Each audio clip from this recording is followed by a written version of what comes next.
नमस्कार, मैं हूं मृत्युंजय कुमार झा और हमारा खास शो मिशन वैक्सीन क्या है सीन, इसमें आपका स्वागत है। और आज हम वैक्सीन के मुद्दे पर इसलिए महत्वपूर्ण चर्चा कर रहे हैं क्योंकि सरकार ने वैक्सीन को लेकर एक बड़ा बयान दिया है और करीब 95 करोड़ की आबादी जो इस वक्त वैक्सीनेशन के दायरे में है, जिनको वैक्सीनेट करने के लिए ऐलान हो चुके हैं, उसके लिए एक बड़ा खाका खींचा गया है। खाका ये है, ये कहा गया है कि अगस्त से लेकर दिसंबर तक, यानी अगले 6 महीने में आप मानकर चलें कि देश में करीब 217 करोड़ वैक्सीन की डोज उपलब्ध हो जाएगी, वैक्सीन की सप्लाई हो जाएगी, जिसमें से कुछ की खेप मई से जुलाई के बीच में भी मिलनी शुरू हो जाएगी। लेकिन सवाल क्या है कि क्या अगर इसमें थोड़ी और देरी होती है तो वैक्सीनेशन की पूरी प्रक्रिया पर इसका कितना बड़ा नेगेटिव असर पड़ेगा। और दूसरा महत्वपूर्ण सवाल यह है कि ये जो दावे किए गए हैं कि दिसंबर तक 217 करोड़ डोज की सप्लाई हो जाएगी, क्या ये दावे हकीकत में तब्दील हो पाएंगे? इन्हीं तमाम मुद्दों पर हम चर्चा करेंगे, लेकिन उससे पहले देखिए ये खास रिपोर्ट।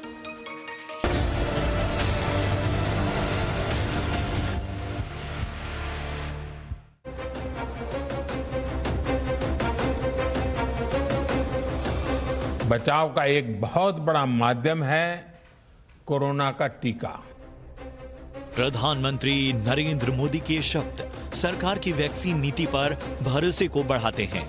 वो भरोसा जो आज देश का हर नागरिक चाहता है।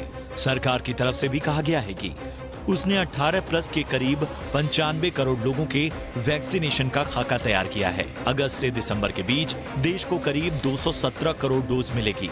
इसमें से कोविशील्ड 75 करोड़ डोज शामिल हैं और मई से जुलाई के बीच 11 करोड़ डोज भी मिल जाएगी। कोवैक्सीन की 55 करोड़ डोज में से मई से जुलाई तक 5 करोड़ डोज आ जाएंगी। इसी तरह बायोई के 30 करोड़ डोज अगस्त से दिसंबर के बीच बाजार में आ जाएंगे। जाइडस कैडिला की 5 करोड़ और SII नोवावैक्स 20 करोड़ डोज शामिल हैं। भारत बायोटेक की नेजल की 10 करोड़ डोज भी दिसंबर से पहले आ जाएगी। जेनोवा की 6 करोड़ डोज भी दिसंबर से पहले देश में होंगी और स्पुतनिक वी की 15 करोड़ से ज्यादा डोज अगले हफ्ते तक आ जाएगी। सरकार ने यह भी कहा है कि जुलाई तक की मांग को पूरा करने के लिए 51 करोड़ 60 लाख डोज का ऑर्डर भी दिया जा चुका है। मुझे ये कहते हुए खुशी है कि अगले हफ्ते हमें उम्मीद है कि Sputnik vaccine will be available in the market. जो लिमिटेड सप्लाई पहली आई है वहाँ से वो उसकी बिक्री शुरू होने की उम्मीद है अगले हफ्ते, अर्ली नेक्स्ट वीक, और उसके बाद उनकी और सप्लाईज आएंगी और फिर जुलाई के महीने से ये बनना शुरू हो जाएगा। और ये सब कुछ उस पीरियड में 15.6 करोड़ तक बनने का एस्टीमेट है फ्रॉम द कंपनी। सरकार का ये बयान ऐसे समय में आया है जब सरकार ने कोविशील्ड के दूसरे डोज के लिए मियाद को बढ़ा दिया है। सरकार ने अपने आदेश में कहा है कि कोविशील्ड की दूसरी डोज अब 12 से 18 हफ्तों के अंतर पर लगेगी, जो कि पहले 6 से 8 हफ्ते हुआ करती थी। लेकिन कोवैक्सीन की दूसरी डोज के लिए अवधि अब भी 28 दिन की है। इसके पीछे दलील है कि इससे शरीर में एंटीबॉडी ज्यादा बेहतर तरीके से बनेंगी।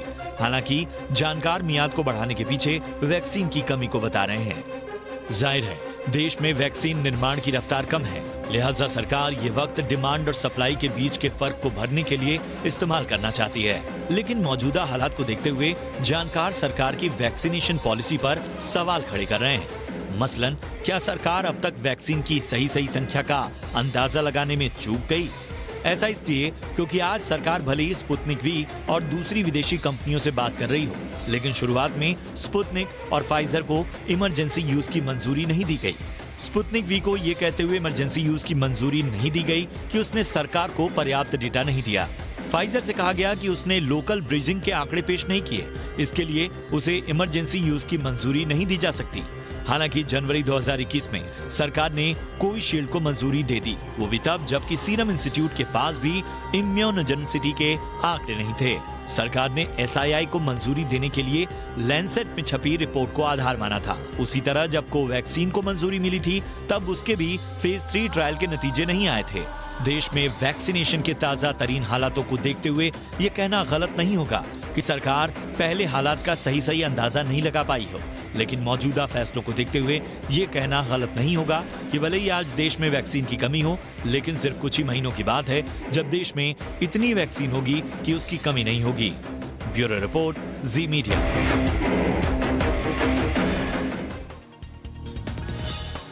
और चलिए चर्चा की शुरुआत करते हैं। और आज की इस चर्चा में हमारे साथ 3 खास मेहमान हैं।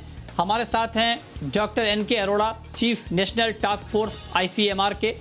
हमारे साथ डॉक्टर अनंत भान हैं, रिसर्चर बायोएथिक्स के और पब्लिक हेल्थ एक्सपर्ट हैं। और साथ ही डॉक्टर गौतम भंसाली हैं, member Covid task force Maharashtra के। आप तीनों मेहमानों का बहुत बहुत स्वागत है। और ये बहुत अच्छी बात है, उम्मीद की किरण तो दिख रही है कि दिसंबर तक बहुत सारी वैक्सीन आ जाएंगी।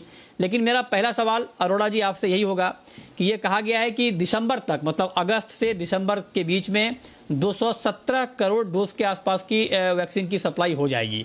लेकिन मैं आपसे पूछना चाहता हूं कि जिन 8 वैक्सीन का जिक्र किया गया है उसमें से 5 वैक्सीन ऐसे हैं जो या तो क्लिनिकल ट्रायल के स्टेज में है या अप्रूवल के स्टेज में है।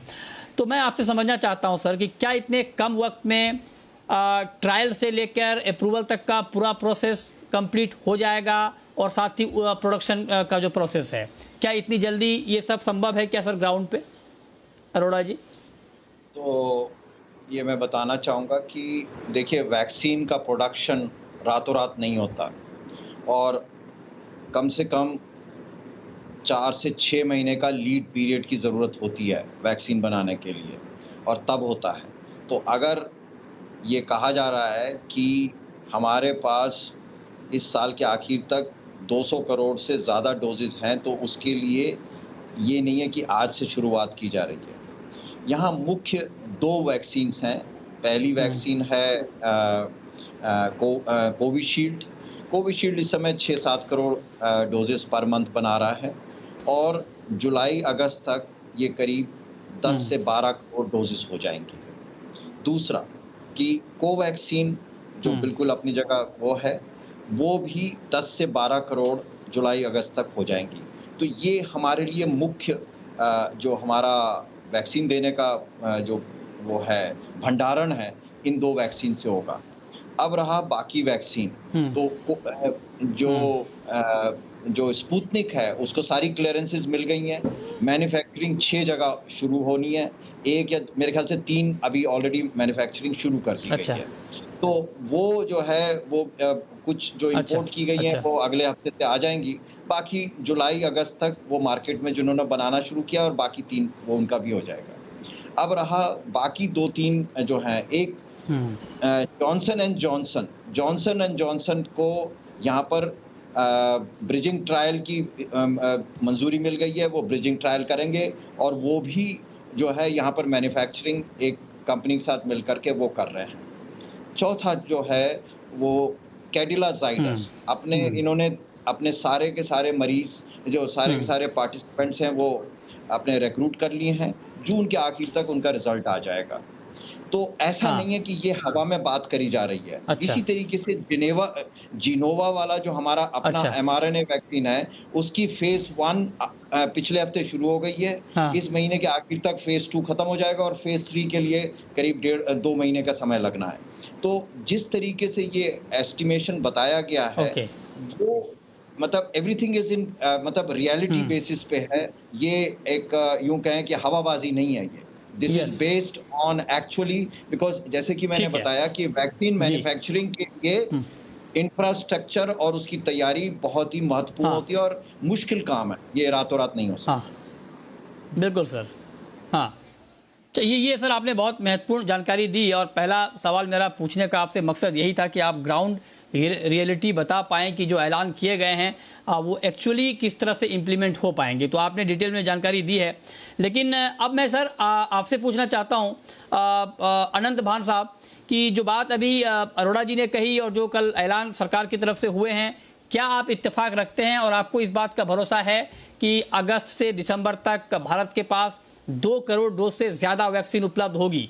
क्योंकि अगर ये उपलब्ध होती है 2 करोड़ डोज से ज्यादा, तो जो टारगेटेड अभी लोग हैं जिनको वैक्सीन दिया जाना है, करीब करीब 90 से 95 करोड़ के आसपास की आबादी है 18+ को अगर पूरा हम काउंट करें तो अगर 200 करोड़ से ज्यादा की डोज उपलब्ध होगी तो हम सारे लोगों को जिनके लिए अभी तक बात हुई है उनको हम वैक्सीनेट कर पाएंगे। आपको भरोसा है सर कि हाँ इतना अवेलेबल हो जाएगा?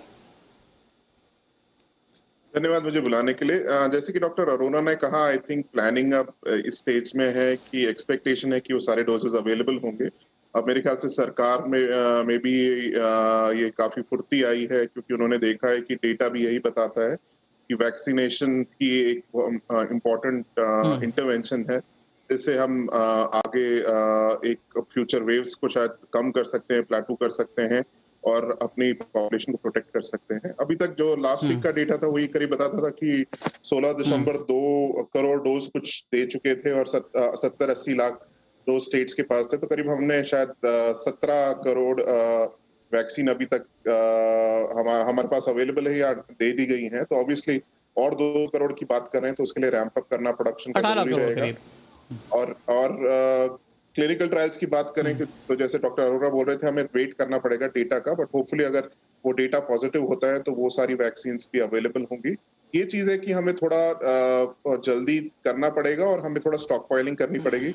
इस बार जो 18 से 45 की उम्र के लिए जो हमने खोला और उस टाइम थोड़ी उसमें दिक्कत आई, कई स्टेट्स को फिर विड्रॉ करना पड़ा, उसको सस्पेंड करना पड़ा, वो अगर हम अवॉइड करते तो अच्छा रहता।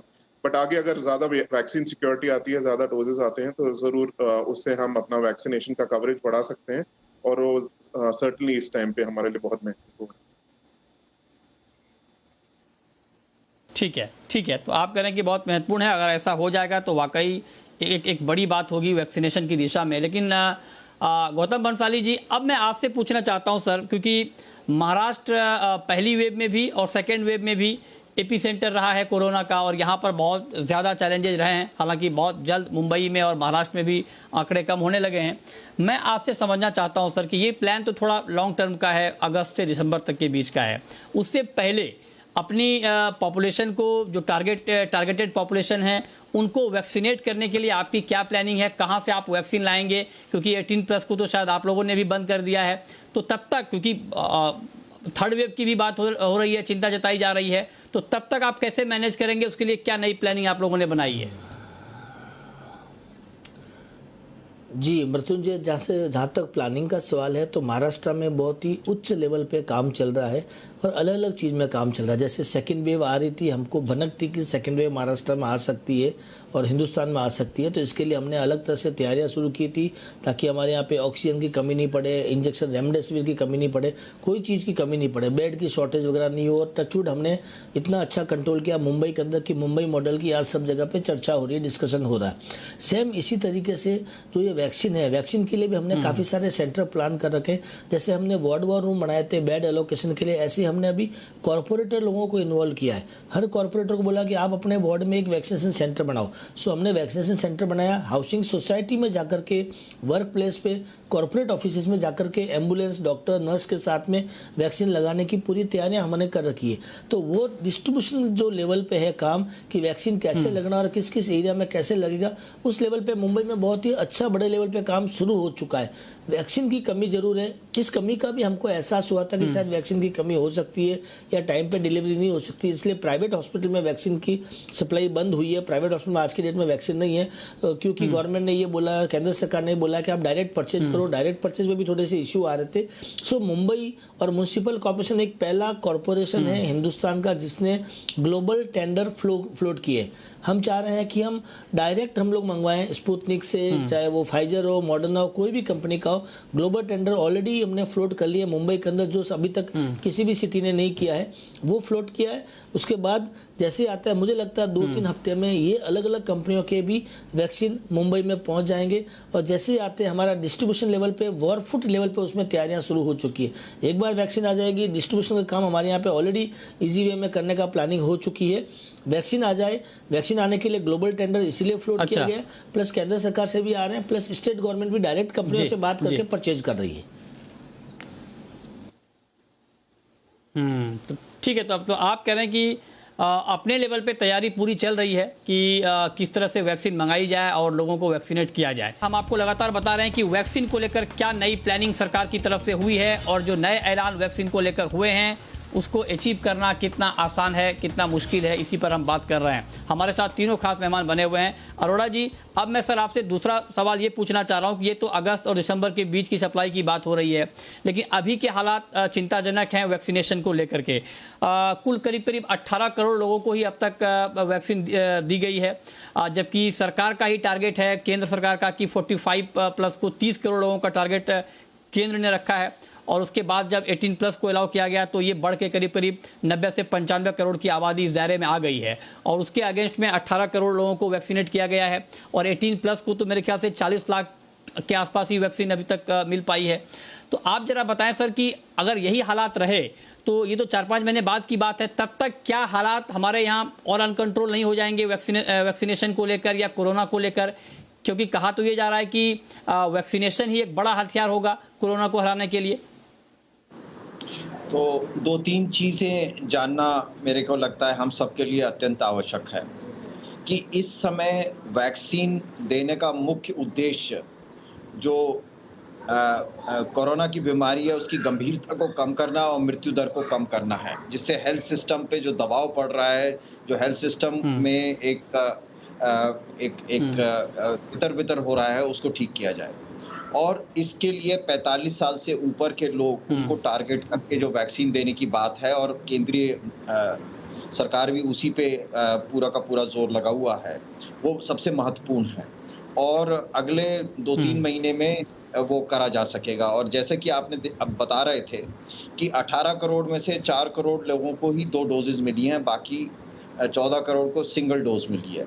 तो जिनको सिंगल डोज है उनको डबल डोज मिलना लाजमी है, और मेरे को जहाँ तक अंदाजा है उनको, उनके लिए वैक्सीन उपलब्ध रहेगी, चाहे वो 45 से ऊपर है या 45 से नीचे है। लेकिन वैक्सीन जब तक और अधिक नहीं आता है तो 18 से 45 वालों को वैक्सीन अगर ना भी मिले तो कोई ऐसी बड़ी समस्या नहीं है।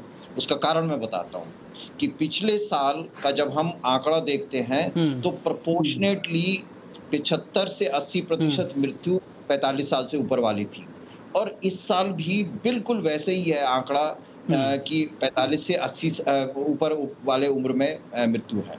2 कि जो क्योंकि नंबर ऑफ पेशेंट्स बढ़ गए हैं तो हमें लगता है कि युवाओं में ज्यादा हो रहा है, बच्चों में ज्यादा हो रहा है, लेकिन प्रोपोर्शनेटली देखें तो मृत्यु ज्यादातर और जो हॉस्पिटल में दाखिल हो रहे हैं वो 45 साल से ऊपर वाले हैं।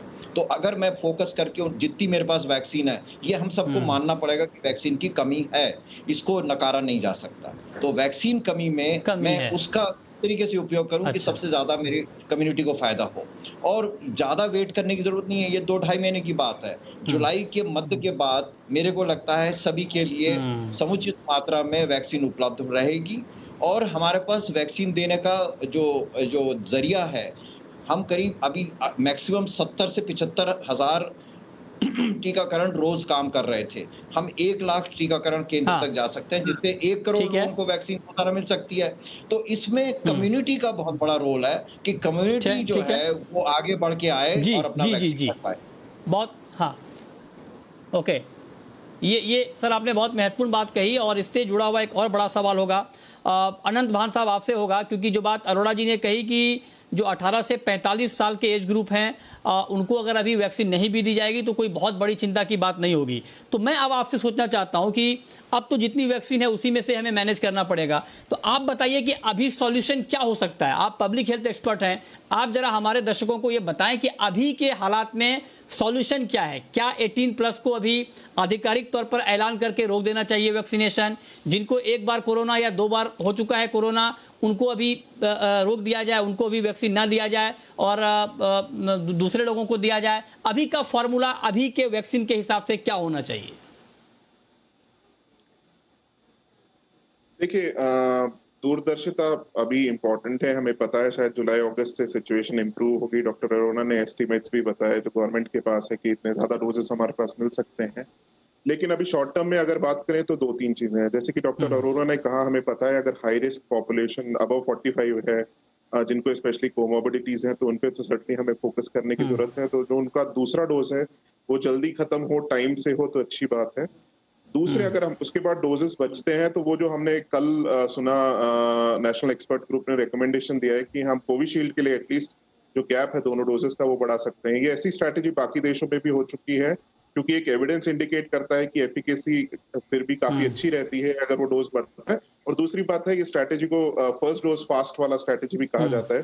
कनाडा ने भी अपनाया है कि आप पहले डोज और दूसरे डोज में गैप बढ़ा देंगे तो ज्यादा लोगों को एटलीस्ट फर्स्ट डोज दे सकते हैं, क्योंकि हमने देखा है कि एटलीस्ट कुछ प्रोटेक्टिव एफिकेसी पहले डोज के बाद भी मिलती है। तो अगर हम वैक्सीन को एक लिमिटेड रिसोर्स की तरफ देखें तो उसको शायद हम दो तरीके से देख सकते हैं। एक जो हाई रिस्क ग्रुप है उसको हम पूरा वैक्सीनेट करने की कोशिश करें दोनों डोजेस से, जो रिलेटिवली लेसर रिस्क है, बट 18 से 45 में भी इस वेव में कई लोगों को इम्पैक्ट हुआ है।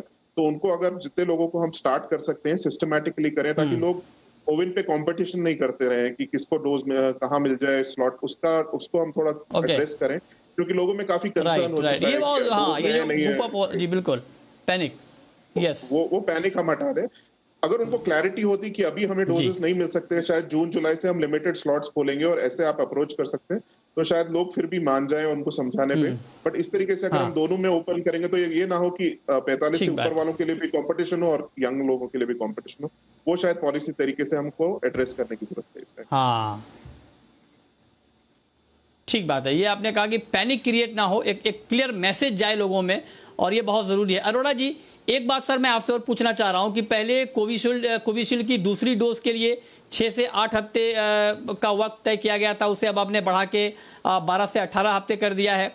ये वैक्सीन की कमी की वजह से है, हम सब भी जान रहे हैं, लेकिन आप जरा ये बताएं सर कि 6 से 8 हफ्ते की जगह जब 12 से 18 हफ्ते में दूसरी डोज ली जाएगी, ये बात ठीक है कि पहले भी ये सब बात कही जा रही है कि उससे कोई फर्क नहीं पड़ेगा, लेकिन जब 6 से 8 हफ्ते का वक्त तय किया गया है सर, किया गया था पहले, तो कुछ तो सोच समझ कर किया गया होगा कि हाँ इस दौरान ही ले लिया जाना चाहिए था। अब उसमें आपने बदलाव किया है, इस पर आप क्या कहेंगे?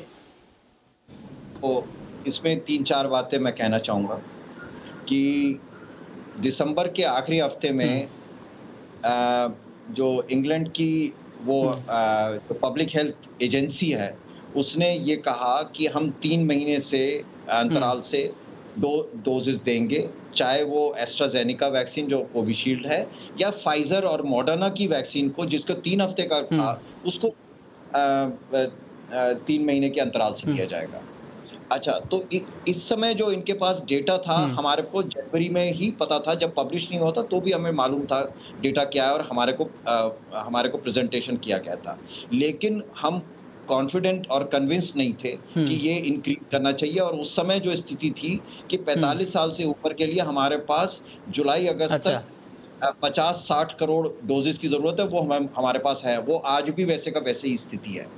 अब रहा उसके बाद 6-8 हफ्ते बाद WHO के सेज ने कहा कि भाई 8 से 12 हफ्ते किया जा सकता है। हम लोगों ने डेटा को दोबारा देखा, हमें लगा कि कहीं ब्रेक थ्रू इन्फेक्शन ना हो, इसलिए 6 से 8 हफ्ते की बात करी उस समय। और साथ ही साथ ये कहा कि जो कंट्री इसको यूज कर रहे हैं उनका एक्सपीरियंस हमें जैसे ही पता चलता है हम इसको रिव्यू करेंगे। इस दुनिया में केवल 2 ही कंट्री सबसे ज्यादा कोविशील्ड या एस्ट्राजेनेका यूज कर रहे हैं, यूके और इंडिया, बाकी बहुत थोड़ी मात्रा में। यूरोप का कोई कंट्री और यूज नहीं कर रहा, और कनाडा में भी बहुत लिमिटेड मात्रा में है, बाकी जो थोड़े बहुत कर रहे हैं। तो अप्रैल के आखिरी हफ्ते में ये डेटा पब्लिश हुआ, रियल लाइफ डेटा, और उसमें दिखाया गया कि जो पहली डोज है उसके बाद प्रोटेक्शन 65% से 88% है। इसको देख करके हमारे जनता को सबसे बेहतर प्रोटेक्शन मिल सके, इसलिए करा गया। एक चीज और सोचने की बात है कि हम अगर वैक्सीन को बचाना चाहते हैं तो 1 महीने का ही फर्क है। 1 महीने के फर्क से कुल मिला के 4-5 करोड़ डोजेस का फर्क पड़ता है, और भारत जैसे बड़े देश के लिए 4-5 करोड़, क्योंकि जिसको मैंने आज 8 हफ्ते पे लगानी थी, मेरे को उसको 12 हफ्ते पे लगानी पड़ेगी। तो ऐसा नहीं है कि डोज मेरी बच जाएगी, एक 5 करोड़ डोज का मेरे पास एक्स्ट्रा होगा। मैं ऐसा भी नहीं है कि बहुत सारे लोगों को दूंगा। तो ऐसी स्थिति में ये जो डिसीजन लिया गया है, ये बड़ा क्लियरली टेक्निकल बेसिस पे किया गया है। प्राइमरीली कमी ये ठीक है सर, कमी भी। ओके सर, जी, ये आपने बहुत क्लियर कर दिया कि ये डिसीजन आखिर क्यों लिया गया है। आखिरी सवाल गौतम बंसाली जी आपसे कि ये जो 12 से 18 हफ्ते का वक्त अब तय किया गया है कोविशील्ड के लिए, तो क्या आप लोग स्ट्रिक्टली इसको फॉलो करेंगे यहाँ पर, या अगर 6 से 8? मृत्युंजय, ये समय 12 से 16 है, 3 से 4 महीने का है, 4 महीना 12 से 16। हाँ 12 से 16 राइट। तो 12 से 16 हफ्ते का जो टाइम है भंसाली जी, मैं आपसे पूछना चाहता हूं कि इसको आप लोग स्ट्रिक्टली फॉलो करेंगे या अगर 6 से 8 हफ्ते बाद भी कोई अप्रोच कर ले तो उनको वैक्सीन दे देंगे? मतलब ये रूल यहाँ पे फ्लेक्सिबल रहेगा या स्ट्रिक्टली आप 12 से 16 हफ्ते का रूल फॉलो करेंगे कोविशील्ड के लिए मुंबई या महाराष्ट्र में? नहीं जी मृत्युंजय जी, जो गाइडलाइन आईसीएमआर की तरफ से आती है और गवर्नमेंट ऑफ इंडिया की गाइडलाइन जो आती है, हेल्थ डिपार्टमेंट से जो गाइडलाइन आती है, हम डेफिनेटली उसको स्ट्रिक्टली फॉलो करते हैं। और जो भी ये गाइडलाइन आती है इसमें हमको कोई संशय नहीं रखना चाहिए कि वैक्सीन की शॉर्टेज है इसलिए ये गैप बढ़ा दिया गया है, ऐसा बिल्कुल भी नहीं है। ये साइंटिफिक प्रमाणों से होता है, साइंस की तरफ से होता है। डॉक्टर्स लोग जो सलाह देते हैं, साइंटिफिक कमेटी होती है वो जो सलाह देती है कि इसमें गैप बढ़ाना चाहिए, उसके हिसाब से बढ़ाया गया है। कोविड को अगर आप ध्यान से देखें तो हर बार चीजें गाइडलाइन बदलती गई है, रिव्यू होती गई। कभी हाइड्रोक्सीक्लोरोक्विन के बारे में बताया गया था, कभी आपको आइवरमेक्टिन के बारे में बताया गया था, चेंज होते गया। नहीं वो तो ठीक है सर, वो ठीक है, लेकिन मैं ये कह रहा हूँ कि अगर 6 से 8 हफ्ते में कोई दूसरी डोज ले ले अभी भी उनको कोई साइड इफेक्ट तो नहीं होगा ना? हाँ नहीं साइड इफेक्ट कुछ भी नहीं होता है, बट अगर बेहतर और अच्छा अगर इफेक्ट चाहिए आपको, एंटीबॉडी अच्छी डेवलप हुए, तो जो साइंटिफिक प्रमाण दिए गए हैं, डेटास दिए गए हैं, उसके आधार पे 12 हफ्ते बात करेंगे तो वो ज्यादा बेहतर रहेंगे। तो मुझे लगता है इसमें संशय नहीं करना चाहिए बिल्कुल भी कि वैक्सीन की शॉर्टेज की वजह से देरी हुई है कोई और वजह से। मुझे लगता है डेफिनेटली एकेडमिक डेटास के बेस पे टाइम गैप बढ़ाया गया है,